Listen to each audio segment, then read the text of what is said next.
नकाने road भागातील SRP colony परिसरात असणाऱ्या सोसायटी नंबर 1 मध्ये नवीन 8 इंच पिण्याच्या पाण्याची पाईपलाईन टाकण्याची मागणी मनसेच्या पदाधिकाऱ्यांसह परिसरातील नागरिकांनी निवेदनातून मनपा प्रशासनाकडे केली आहे। यावर मनपा प्रशासनाकडून देखील समस्या सोडवण्याचं आश्वासन देण्यात आलं आहे।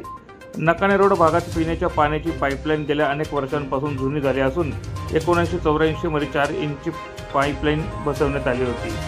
कमी इंची पाईपलाईन असल्याने नागरिकांना पुरेसा पाणी पुरवठा होत नसल्याचं दिसून आलं।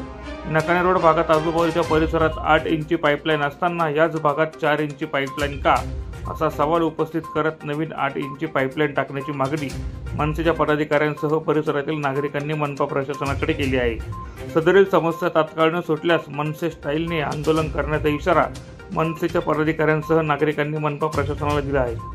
सेनेच्या वतीने देवपूर येथील नकाने रोडला असलेल्या प्रभाग क्रमांक 5 मधील SRP कॉलनी सेक्टर नंबर 1 या भागामध्ये 1994 सालापासून जुनीच पाईपलाईन आहे आणि ती 4 इंची पाईपलाईन असून नागरिकांची आज तिथं वस्ती वाढल्यानंतर पाण्याचा जो काही प्रवाह आहे किंवा जो फ्लो आहे तो फारच कमी प्रमाणात आहे आणि नागरिकांना पिण्याच्या पाण्याच्या वापराच्या पाण्याच्या अनेक समस्यांना सामोरं जावं लागत आहे।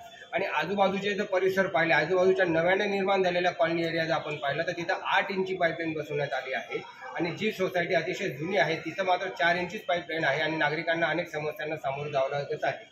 व हा विषय घेऊन आज महाराष्ट्र नवनिर्माण सेनेच्या पदाधिकाऱ्यांनी माननीय आयुक्त साहेबांना निवेदन दिलं आणि लवकरात लवकर ही 4 इंची पाईपलाईनमधून 8 इंची करण्यात यावी, अन्यथा महाराष्ट्र नवनिर्माण सेनेच्या वतीने प्रभाग क्रमांक 5 मधील या रहिवाशांच्या मागणीसाठी तीव्र आंदोलन छेडण्यात येईल। आणि यासाठी आमच्या महाराष्ट्र नवनिर्माण सेनेच्या प्रभाग क्रमांक 5 मधील महिला सेनेचा जिल्हाध्यक्ष सौ संध्याताई पाटील यांनी पुढाकार घेऊन सदर नागरिकांच्या समस्या जाणून घेतल्या आणि त्या तितक्याच पोटतिडकीने आज माननीय आयुक्त साहेबांच्या समोर मांडलेल्या आहेत आणि लवकरच हा प्रश्न निकाली निघेल। धन्यवाद। प्रतिनिधी सुनील निकम, माझा महाराष्ट्र न्यूज, धुळे।